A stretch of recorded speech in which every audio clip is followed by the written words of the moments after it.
Hello everyone, I am Ivy Corvus, and today I wanted to take you through my entire collection of astrology books and planetary magic books. I'm finally sitting down to do this video. At the time of filming this, it's the summer solstice and I'm doing a sun ritual after this, so that is why I have the butterflies, the sun tarot necklace. I am just the embodiment of the sun today. But I want to take you through all these books that I recommend because I have read so many different astrology books, so many different planetary magic books. Yes, there is a difference. We'll talk about that a little bit as well. But I wanted to share my favorites today because there are some astrology books out there that I don't personally care for. Sometimes I feel like there are books out there that are just way too watered down, way too simplified, and you lose so much of the meaning behind things when you try to water down such a complex subject such as astrology. Now, I am not a natal astrologer. Natal astrology is the study of birth charts and how it can affect one's life. Although I did do a couple years studying, and I do continue to study, of course. I would say that I practice natal astrology from a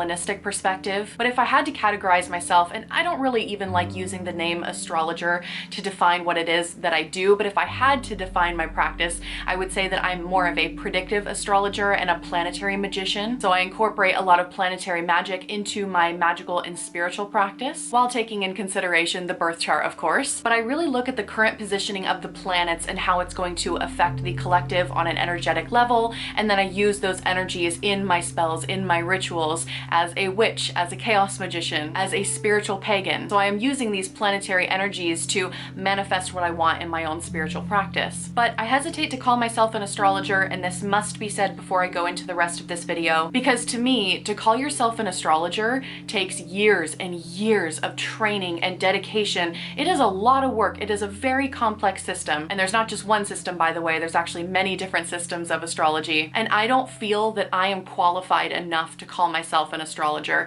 Even though I've been studying it for years, even though I practice working with the planets on a daily and weekly basis, even though I can understand my own birth chart and help other people kind of understand their own birth charts, I still would not call myself an astrologer because to me that title holds so much prestige and I don't feel like I am personally there yet. So just getting that out of the way, I do not like to call myself an astrologer, but I have read lots of books. That is one thing I'm very good at, is reading lots of books. So the first section of this video is going to be dedicated to astrology books that is primarily geared towards reading your own natal chart, reading your birth chart to understand who you are, how it has potentially affected you, what your destiny may potentially be, what sort of shadow aspects you need to incorporate or work with in your life. Natal astrology is all about looking at the stars and planets above in the position that they were when you were born to see how that affects your life. And then the second half of this video will be dedicated to planetary magic, which doesn't necessarily have anything to do with a natal chart or a birth chart, although a lot of people do like to incorporate some of those elements into their planetary magic practice. But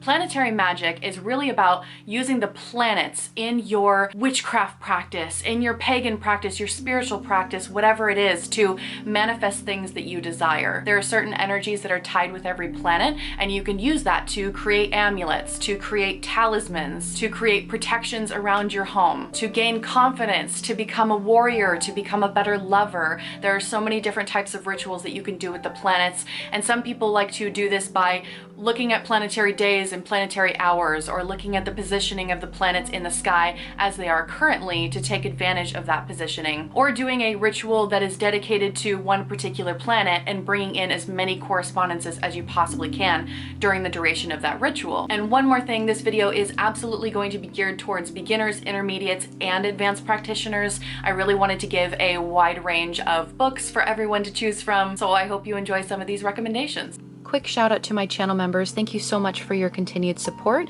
If anyone is interested in becoming a channel member, I just added some new perks to the list, which also includes a planetary magic forecast, which basically involves me looking at the current positioning of the planets and giving you information how you can use that in your magical practice and take advantage of the energies that particular week. So if that's something that you're interested in, I will leave the link below in the description box. As mentioned in the introduction, we are going to start with natal astrology books first, then move to planetary magic, and I'm going to start with books for beginners and then work my way up to intermediates and to advanced. So this is the book that I would recommend for a beginner that knows absolutely nothing about astrology, that wants to start getting into it for the first time. This is called The Only Astrology Book You'll Ever Need, and this is by Joanna Martine Woolfolk. So I've recommended this book to a couple beginners before, and when they read this book for the first time, they always always look at me wide-eyed and they're like, this book is for beginners? What? Yes, this book is for beginners. I think it's really, really important to build a strong foundation when you're studying astrology for the first time. A lot of beginner astrology books that I have personally read feel way too watered down, way too simplified, to where you are missing so much context and it does not give you any sort of strong foundation to build upon. So even if this may seem a little overwhelming, it is a big book with a lot of information in it. I would still recommend this book as your starting place. It'll help you get in touch with your sun sign, with your moon sign, your rising sign. It'll interest you to the house system. There's actually many different house systems, but this is just an excellent beginner book to get you into tropical astrology. So as I mentioned earlier, I'm gonna try not to make this video too complicated. There are many different systems of astrology. Tropical astrology is the system that is most often practiced in the Western world, but there's also Vedic astrology, there's Hellenistic astrology, there's Chinese astrology. Just know that there are many different systems, but most of my book recommendations are going to be centered around tropical astrology because that's mainly what the Western world seems to practice the most. So definitely start with this book if you are a beginner. It will give you a really good, strong foundation. I also want to throw one more book out there for beginners. This one's called Psych-Strology. Apply wisdom of the cosmos to gain balance and improve your relationships. And this is by Stacy Dicker, who has a PhD. The reason why I recommend this is not necessarily because I think this other book is going to give you a better foundation for astrology, but this book I found so interesting, and I think it would be really nice for people who are also interested in psychology. This is written by a clinical psychologist who actually incorporates astrology into her practice. And so it helps you analyze your sun, moon, your rising signs. It talks a little bit about your Saturn return in here as well. You can analyze the elements and the modalities in your birth chart and see how that plays into your personality or how it affects your life. And so I just wanted to throw this book out here really quickly because I read through it and some of the stuff that was said in here just really hit home. So if you are a person that really enjoys psychology and astrology, definitely check out this book. But again, I think this book would probably still give you a better foundation. Okay, now we're gonna kind of move into intermediate territory. These terms are so elusive because what is a beginner, intermediate, and advanced practitioner? Nobody has a clear definition. So I'm just gonna go off kind of what I feel would be intermediate and advanced for these next couple books. So this next book is my absolute favorite astrology book ever. It's not in print anymore, so you have to get it from like eBay or some other, used bookstore. But if you can find this book, I don't understand. This is like a hidden gem. I should probably tell you what it is first, but it's called Astrology, the Divine Science, and this is by Marcia Moore and Mike Douglas. So it's a pretty thick book.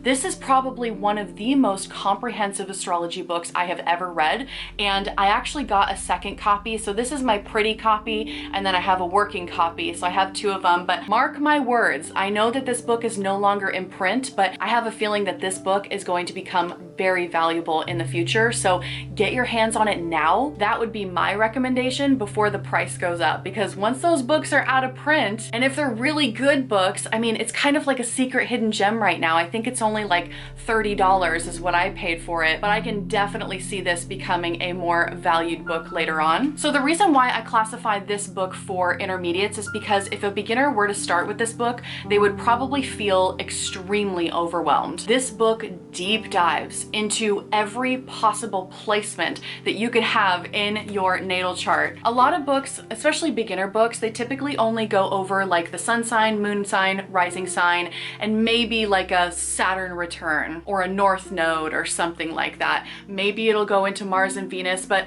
when they go into those further out planets like Mercury, Mars, Venus, Saturn, etc., usually those beginner books only have like a paragraph dedicated to that placement, or maybe just a page tops. And they don't typically incorporate different interpretations for the house systems as well. This book does. So if you have a Mars and Gemini, you go into this book, find Mars and Gemini, and it gives you pages upon pages of an interpretation for that specific placement. And it even goes into all the different houses for that specific placement and gives you an interpretation for that as well. So here we have Mars and Pisces. This entire section is Mars and Pisces. And then we go, oh, and then we move on to the next one. But you get my point. That was so many pages dedicated to one particular placement. So if you're an intermediate practitioner where you kind of have a little bit of a handle on your birth chart, you know your big three, sun, moon, and rising, but you kind of want to deep dive into the other placements in your chart, get this book. Find it on eBay, find it somewhere. I wish it was still in print, but this is the secret sauce, okay? This is the one. I just love this book so much. Okay, so the next book that I'm gonna recommend, I can't find it. It's somewhere around here. It's somewhere around here. So what I'm going to do is I'm going to put a picture of it up on the screen while I talk about this book because I don't know where it is and I can't find it today. But the next book that I wanted to recommend that's somewhat in the intermediate category, again, you already have some sort of basis of understanding your birth chart, you at least know what your big three is, etc. This next book is called Astrology for the Soul, and it's by Jan Spiller. It's either Jan Spiller or Spiller. I'm not really sure how to pronounce the last name. Knowing me, I could be butchering the first name as well. But this is an excellent book that deep dives into your North Node and your South Node a little bit more. So your North Node relates to your destiny, your fate, where you're going in life. And the interpretations on this can be vastly different because some people don't even believe in destiny and fate. It can just be simply the energy that you're working towards over the course of your life, or things that you should work towards versus things that you should leave behind. That's really kind of your North and South Node. Some people interpret it as North Node being your future life and your South Node being your past lives. So I definitely recommend looking into this book if you want to know more specifically about the North Node. I think it's probably the best book that I've found thus far that goes deep into that subject. And it gives you a sense of purpose. It gives you a focal point of, okay, if you're feeling lost, you don't know where to go, you don't know what you're doing, looking into your North Node can be really, really beneficial. Maybe you're experiencing a quarter life crisis or a midlife crisis and you don't know what to do with yourself. You don't know what your next career move should be or anything like that. The North Node can be really, really helpful in helping you make those decisions. The next book that I want to talk about is called Astrological Time. So this is Cycles of the Soul, Transits, Progressions, and Returns by Brian Clark. This is a book that I am still digesting. I've read it once all the way through, but it's not a book, it's something that I need to come back to continuously as some sort of a reference manual, and also just to remind myself of all of these things. So if you're looking, this almost tips into intermediate to advanced, I would say, because I find that a lot of people don't even get to their transits, progressions, and returns until way later in their astrology practice. But you could read this at any time. Please don't let me stop you. If you're a beginner and you want to read this, do it. But it helps you understand the planetary cycles a little bit more so you can anticipate the cycles of your own life. So if you have a Mars return coming up, how is that going to affect you? If you have your Saturn return coming up, that's one that people talk about a lot, and I think a lot of people don't realize that you actually have returns of all the planets, not just Saturn, but I think because Saturn returns are talked about the most, people assume that that's the only one that you should be paying attention to, and there's actually a lot of different returns and transits that are worth paying attention to. So yeah, this would be the book that I would recommend specifically for that aspect of natal astrology. Okay, so this next book that I'm going to recommend is definitely a lot more advanced, and I say that because it is going to be extremely difficult for a beginner to read this book. This is called Hellenistic Astrology. It's the study of fate and fortune by Chris Brennan. So if you are interested in Hellenistic astrology especially, and if you don't even know what Hellenistic astrology is, I would not recommend picking up this book. Without making this video way too long and way too complicated, let's just say that tropical astrology is the modern form of astrology that's practiced in mostly the Western world. Hellenistic astrology is like old school astrology. That's probably the most watered down explanation I could ever possibly give, but you get my point. So if you're looking to get into Hellenistic astrology specifically, this is hands down the best Hellenistic astrology book that I have ever read. I do not claim to have everything memorized from this book. It is huge, first of all. Second of all, the information in it, it is very dry and very, very dense. So that is why I would recommend this more to an advanced practitioner, because it's going to take a lot of patience to sift through all of this information. But the amount of knowledge in here is just incredible. This is why I don't call myself an astrologer. This exact reason right here, because this was written by by Chris Brennan, who is a professional astrologer, and I mean, the information in here, some of it still goes over my head, and I wouldn't feel comfortable calling myself an astrologer until I had a full grasp of all of these concepts. I just really appreciated all the work that he put into this book. I think he did a fantastic job. I am so beyond impressed. So yeah, this is the book for you if you're looking at getting into that old school astrology and moving past tropical astrology. So now I kind of want to start moving into planetary magic, but before I do that, I wanted to stop at moon magic really quick because I feel like moon magic is almost a gateway drug for planetary magic. It's really easy for beginners to start working with the moon and the moon phases first before working with any other planets. And I'm not saying this is something that you have to do by any means. I just find that a lot of people are drawn to working with the moon in their spiritual practice first before going into planetary magic. Of course, there's always exceptions, but I've recommended these two books in a couple of my videos, and I do have a full playlist on my YouTube channel. On the homepage of my YouTube channel, I have a full playlist dedicated to planetary magic and moon magic. These are the books that I would recommend for getting into moon magic. The first one is literally just called Moon Magic, and it's by Diane Alquist. This is an excellent beginner book for working with the moon phases, especially on a more spiritual or energetic level. And then Diane also has a second book called Moon Spells that gives you further spells and rituals that you can do with the different moon phases. So definitely start with this book or these two books if you're interested in working with the moon. Okay, now let's get into planetary magic. I have really narrowed it down to three books that I would recommend for three very different reasons. There are so many different planetary magic books that I like. However, I have read countless beginner planetary magic books, and I have really kind of weeded it down to my top favorite. So this is my top favorite. It's called Practical Planetary Magic, and this is by David Rankine and Sarita D'Este. Apologies if I again mispronounced anybody's name. This book is not too big, but I find that it also doesn't water down the subject either, which is so important. So this is the book that I would recommend for any beginner getting into planetary magic. It's not super overwhelming. It's very, very easy to understand. Some of the other books that I've read have been either way too complicated for a beginner, or they give a lot of rituals, but they don't necessarily explain a lot of the philosophies behind things. And I am very much a person where I don't really care for spell books. I do like spell books, I do like ritual books for inspiration, but for beginners, I think it's so important to start with theory and understanding the philosophies and the energies you're working with first before you go into practice. So yeah, this is the book that I would recommend for beginners. And then I have another book here that I would recommend more for intermediates or advanced practitioners. Again, the reason why I say this is because I think if a beginner were to try to read this book, it would be super overwhelming for them. So this is Planetary Magic, Invoking and Directing the Powers of the Planets by Denning and Phillips. So this is a little bit bigger of a book, has tons of rituals in here, tons of correspondences. You get a lot more ceremonial with this book as well. So it gets into the Kabbalah a little bit, which I personally find to be a little bit more of an intermediate to advanced practice. Again, not because a beginner can't read this book, but because they might feel frustrated and confused reading such a dense book like this.